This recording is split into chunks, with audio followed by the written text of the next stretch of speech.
이제 계속해서 이번에는 분리막에 대해서 얘기를 합시다. 아까 차단막의 경우는 고분자막의 투과 메커니즘이 디퓨전에 의한 메커니즘이었다면 지금 어떤 물질을 분리한다라는 건 사이즈 익스클루전 메커니즘도 있고 디퓨전 메커니즘도 있어요. 먼저 이쪽에 대한 얘기를, 그러니까 포화가 뚫려 있어서 크기에 따라서 분리하는 거에 대해서 먼저 얘기를 합시다. 그걸 우리가 여과, 필트레이션이라고 표현을 사용을 해. 우리 잘 알고 있는 여과해준다, 필터해준다 라고 하는 거에 필트레이션. 여기는 당연히 필터를 해준다 하면 고분자 막이 있고, 그 막은 포화 사이즈에 따라서 분리해주는 물질들이 다를 거예요. 내가 여기 조그맣게 써놨는데, 일단 화학 실험실에서 사용하는 필터를 생각해 보면 우리 가장 일반적으로 사용하는 가장 일반적인 필터는 우리 뭐 커피 필터 같이 종이로 만들어진 셀룰로스 필터 페이퍼로 만들어진 종이로 여과를 해주는, 그게 컨벤셔널 필트레이션이 될 거예요. 대강 큰 물질들만 걸러지는 거예요. 그 다음에 지금 여기 뭐 책에 뭐 마이크로 필터, 울트라 필터, 나노 필터 뭐 이런 식으로 이제 구분이 돼 있는데, 그 다음에 우리 실험실에서 사용하는 필터는 또 어떤 게 있냐면은 필터 페이퍼 말고, 아마 뒷장에 내가 하나 그림을 갖고 왔는데, 실험실에서 많이들 나일론 멤브레인 필터, 하이드로필릭한 필터도 있고 셀룰로스 계열이고, 그 다음에 PES 또는 PTFE 실린지 필터 뭐 이런 것들이 있을 거예요.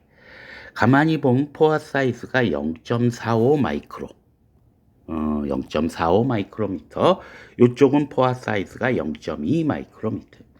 이거 말고도 비슷하게 생긴 우리 멤브레인 필터 또는 뭐 실린지 필터라고 하는 건 전부 포화 사이즈가 0.2 또는 0.45 정도로 돼 있어요.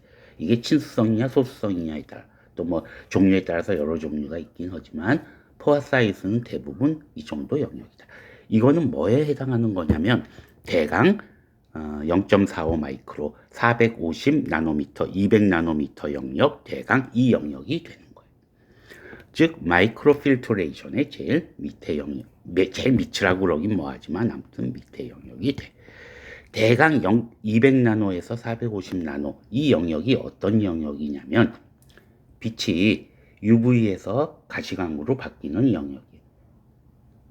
즉 무슨 얘기냐면 가시광이라고 하는 건 1대1로 정확히 매칭되는 건 아니지만 우리가 눈으로 구별해 줄 수 있는 영역을 얘기하는 거라고.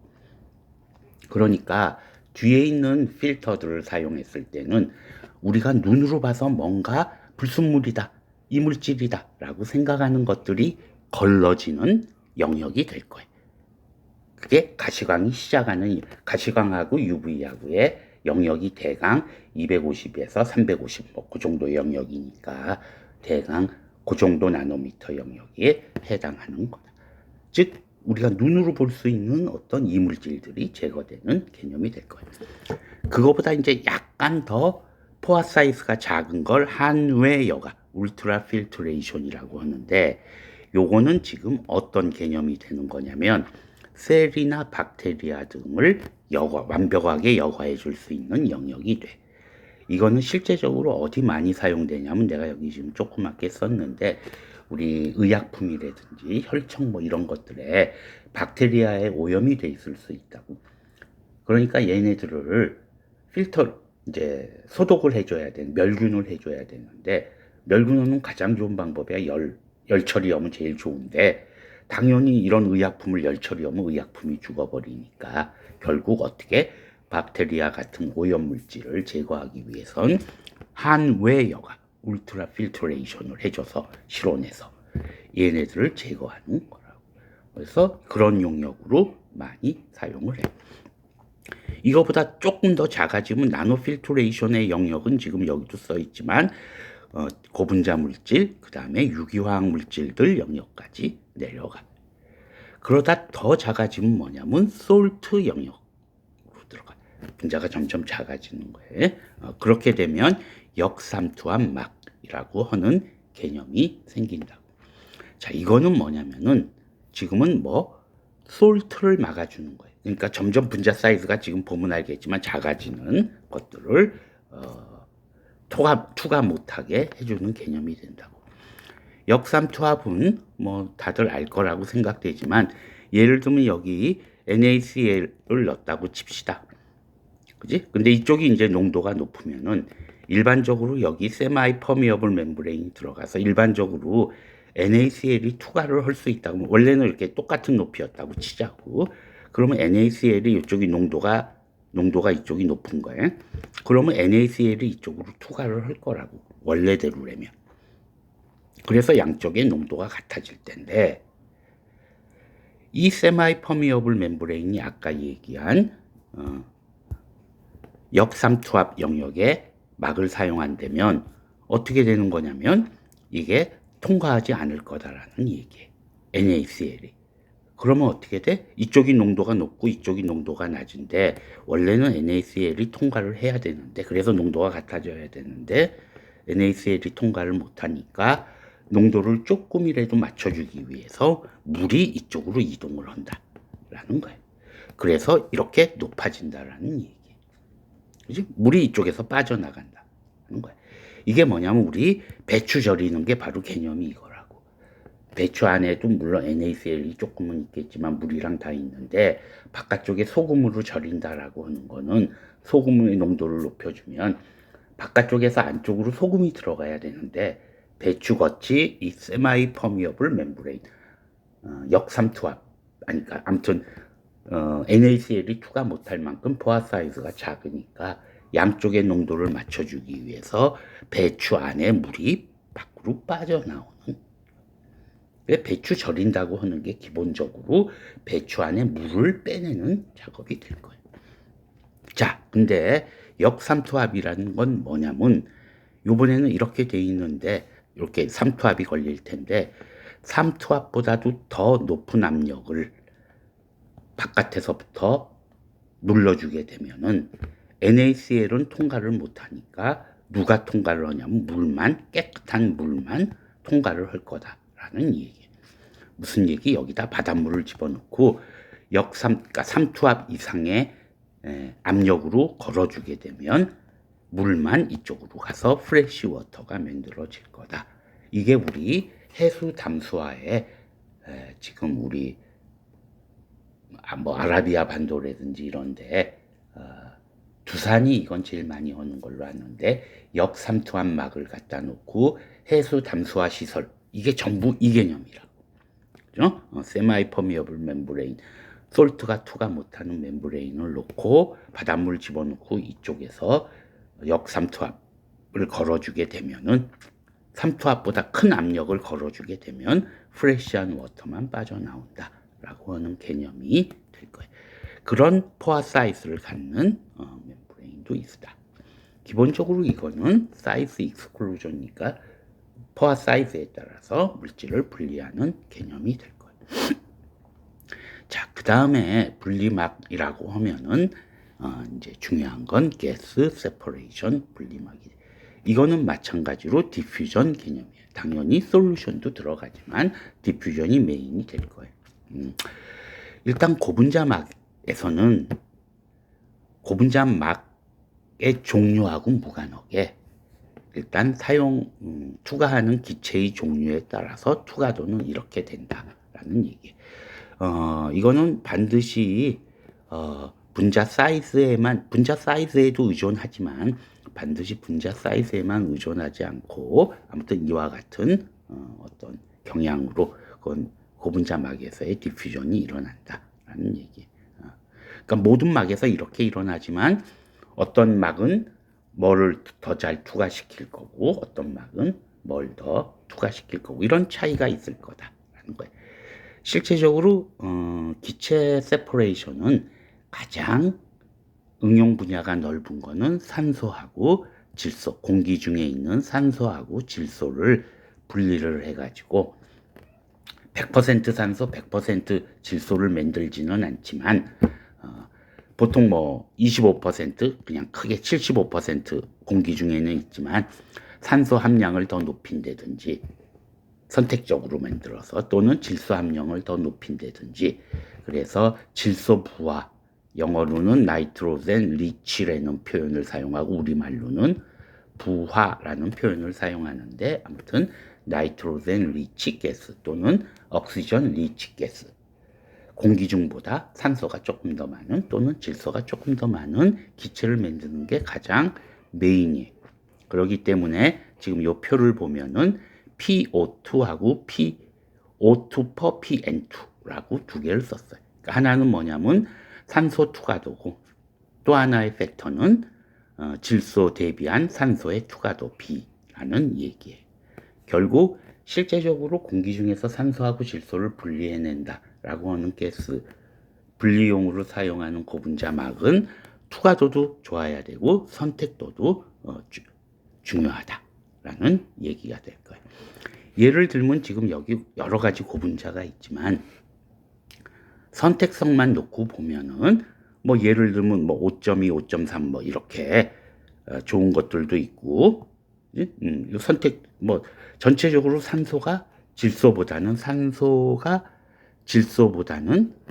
더 투과도가 좋기 때문에 이 숫자가 1 이상이긴 하지만 이 선택도가 더 높은 놈이 그만큼 더 분리가 잘 일어날 거니까 이런 놈들이 그럼 분리하는 고분자로 많이 사용되지 않을까라고 생각할 수 있는데 실제적으로는 요 실리콘 러버가 가장 많이 사용이 돼. 일단 베이스로. 왜 실리콘 러버가 가장 얘는 2.2밖에 안 되는데 그러냐 하면은 이게 상업적으로 응용하기 위해서는 선택성도 중요하지만 투과도도 좋아야 된다는 얘기예요. 그래서 같은 시간 안에 많은 양을 투과시킬 수 있어야지 그래야 상업적으로 경제성이 있다라는 얘기야. 그래서 산소 투과도가 그러니까 산소 투과도가 좋다는 얘기는 질소 투과도도 좋다라는 얘기예요. 질소에 비해서 산소가 2.2배 정도 빨리 투과가 일어나지만 이렇게 투과가 빨리 일어나야지 상업적으로 우리가 사용할 수 있기 때문에 실제는 실리콘 러버가 가장 일반적으로 공기 중에 산소와 질소 분리하는데 사용된다. 지금 보면 제일 밑에 뭐 1.7짜리도 있고 그런데 요것도 트라이메칠 실릴 뭐 이렇게 돼 있기나 요것도 실리콘 계열로 보면 돼. 지금 산소 투과도가 좋으니까. 뭐 실리콘 쪽에서도 얘기를 했지만 실리콘은 기본적으로 산소에 대한 친화도가 높아서 아무튼 공기 투과도가 좋다. 그리고 선택성도 어느 정도 있다. 그래서 실리콘 계열이 기본적으로 많이 사용된다라는 거예요. 그래서 실제 응용 예는 조금 전에도 얘기했지만 공기 중에서 산소를 분리하는 거예요.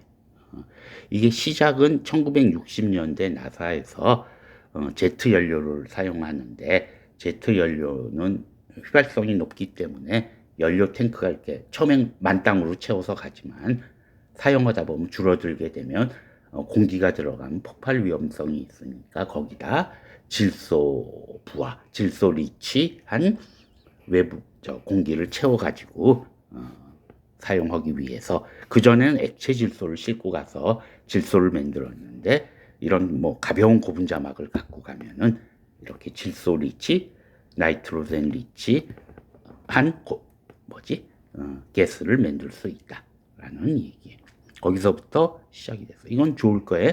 어차피 들어간 놈이 한쪽이 나이트로젠 리치면은 나머지 쪽은 옥시전 리치가 될 수밖에 없으니까 산소가 조금 더 많은 건 객실로 보내고 나이트로젠이 많은 쪽은 연료통으로 보내고 라고 하는 개념이 될 거다라는 얘기예요.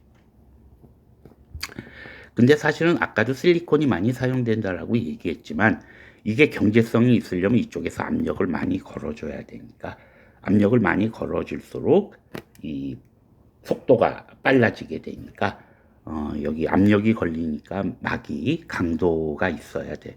그래서 실리콘만으로는 강도가 좀 약하기 때문에 요건 폴리카보네이트, 이제 카보네이트라고 하면 요게 카보네이트 구조지만은 일반적으로 우리가 사용하는 폴리카보네이트는 요렇게 비스페놀 A 그룹이 들어가 있는 요게 그냥 일반적인 폴리카보네이트. 우리 20리터 생수통 뒤집어서 사용하는 생수통 그 통이 요 폴리카보네이트로 돼 있어. 아무튼 요런 공중합체를 주로 사용한다라는 얘기. 의료용으로도 산소를 공급할 때 뭐 공기 중은 25% 정도지만 옥시전 리치를 만들면 40% 정도의 옥시전을 포함하는 걸 의료용으로 사용할 수 있고 95% 이상의 나이트로젠 리치 가스를 만들면 폭발 방지용 또는 반도체 제조 공정의 우리 클린룸이라고 하는 데서도 사용하고 폭발 방지용으로 우리 석유회사 같은데 기름 같은 거 가득 채워놨다 공간이 생기면은 폭발을 조금이라도 줄이기 위해서 거기를 질소 부하 기체로 가득 채워놓고 그렇게 한다고 그러니까 그런 용도로 지금 같은 고분자막들이 사용된다는 거예요. 공기 중에 질소하고 산소를 분리하는 거 말고도 뭐 또 여러 가지 분리막들이 있는데 이런 것들은 그러니까 한 어떤 응용 분야가 큰 게 아니라 이건 그야말로 니치 마켓이기 때문에 이런 것들이 있다만 얘기합시다. 일단 제일 큰 거는 물하고 에탄올을 분리하는 막이 크로스 링킹된 폴리바이닐 알코올을 주로 사용한다고 그러는데 뭐 아무튼 간에 얘는 물이 뭐 술도 마찬가지 제일 마지막엔 물하고 술이라고 그러나 알코올이 아무튼 물에 녹아 있는 형태로 나온다고 여기서 약간 물을 제거해 줄 수 있으면은 뭐 우리가 쉽게 하면 알코올 도수를 높여줄 수 있는 건데 그런 용도보다는 연료로 사용하는 바이오 에탄올 요건 뭐 따로 얘기할 기회가 있을 것 같은데 이런 경우에 물하고 에탄올을 분리해서 에탄올의 농도를 더 그러면 연료로 사용하려면 물이 거의 없어야 되기 때문에 물을 없애는 용도로 사용한다. 그 다음에 무슨 세정제 같은 거 제거하기 위해서도 그러니까 이런 거는 특별한 세정제를 제거용으로 사용하고 그러니까 마켓 자체가 큰 건 아니니까 뭐 이런 것들이 있다 정도만 알고 넘어갑시다. 뭐 폐수들 처리할 때도 여러 가지 막들이 사용되는데 이런 폐수 처리하고 그럴 때는 얘네들이 막 강산도 있고 강알칼리도 있고 그러기 때문에 화학적으로 이너트한 반응성이 낮은 뭐 테프론 계열 PTFE. 근데 PTF는 비싸기 때문에 PVDF 같이 약간 H가 조금 더 들어가 있는 놈. 이런 놈들이 가공하기가 쉽기 때문에 조금 더 경제성이 있어요. PTFE보다는. 뭐 이런 것들을 사용한다. 라는 얘기 정도로 간단하게만 얘기합시다. 그 다음에 이제 이온 교환막이라고 하는 게 있는데, 요거는 그 아이오노머라고 하는 게 이제 이온 교환막에 적용이 되는데, 요 아이오노머는 따로 내가 향후에 동영상을 따로 만들어서 얘기하는 걸로 하고 여기서는 그냥 넘어갑시다. 얘기가 워낙 길어지니까. 그 다음에 이제 요즘 핫한 분야 전지용 고분자막들이 있는데 지금 뭐 제일 핫한 건 2차 전지용. 근데 여기는 굉장히 심플하니까 요건 좀 이따 얘기하도록 하고 수소연료 전지용 고분자막은 조금 얘기가 복잡해지는데 요 수소연료 전지용 그러니까 고분자막은 뭐 주로 나피온이라고 하는 물질이 사용되는데 나피온은 아이오노머에 포함이 되기 때문에 요 부분은 따로 묶어서 따로 동영상을 만드는 걸로 하고 고분자막의 마지막은 우리 요즘 가장 핫한 리튬 이온 전지에 사용되는 분리막에 대해서 간단히 얘기를 하도록 합시다. 리튬 전지, 이온 전지, 뭐 충전식 전지 이거는 뭐 얘기하려고 그러면 끝도 한도 없는 거고 아무튼 이 2차 전지의 가장 핵심되는 소재는 기본적으로 4개가 있다 그래. 음극재, 양극재, 그 다음에 전해액, 그리고 분리막 이렇게 4개가 가장 핫한 거고 뭐 요즘 주식시장에서는 요 뭐 기본적으로 양극재가 개발하기도 제일 힘들고 경제성에도 제일 영향을 입히니까 기술적으로도 얘가 제일 앞서 있는 거고 그래서 양극재에 대한 얘기가 많이 있는데 아무튼 분리막도 중요한 소재 중에 하나다. 뭐 원리는 지금 여기서 얘기 안 하지만 결국 분리막 양 옆으로 리튬 이온이 왔다 갔다 해야 된다. 그러니까 리튬 이온이 통과를 해야 되고 양쪽 소재들이 서로 닿으면 안 되니까 양쪽을 분리하는 역할도 해야 된다. 리튬 이온만 통과를 시켜야 된다. 그러니까 여기 전극 분리막 세퍼레이터의 요구 기능은 회로 합선 방지 리튬 이온 통과. 중요한 거, 그지? 양 끝이 서로 물질이 여기서 뭔가 양극재에서 물질이 하나 떨어져 나온 게 얘가 이쪽으로 가버리면 폭발이 일어나고 문제가 되니까 서로 닿지 않게 해주는 역할. 결국은 배터리에서 뭐 화재 사고가 요즘은 이제 약간 잠잠해졌지만 옛날 핸드폰이나 그 노트북 같은데 화재 사고가 나고 그런 건 전부 요 분리막에 문제가 있다고 보는 게 맞아요. 워낙 작게 얇게 하다 보니까 자꾸 줄이다 보면 어느 선을 넘어서서 뭐 그런 게 있었던 것 같긴 한데 아무튼 분리막의 역할은 그거라고. 기본적으로 분리막이 특성을 한 번만 보면은 두께가 있어요. 두께는 뭐냐? 얇을수록 좋다라는 얘기야. 왜? 지금 소형화 되니까 두께가 얇아야 된다라는 얘기예요. 그러니까 두께를 너무 얇게 하다 보면 문제가 생길 수 있고, 그죠? 그런 거야. 그 다음에 기공 크기. 이게 제일 중요한 팩터일 거예요. 네? 리튬 이온은 자유롭게 통과를 해야 될 거고 나머지 것들은 통과 안 할 정도의 작은 포화 사이즈여야 되고 기공도도 중요할 거예요. 분리막 표면에 기공이 얼마나 있느냐.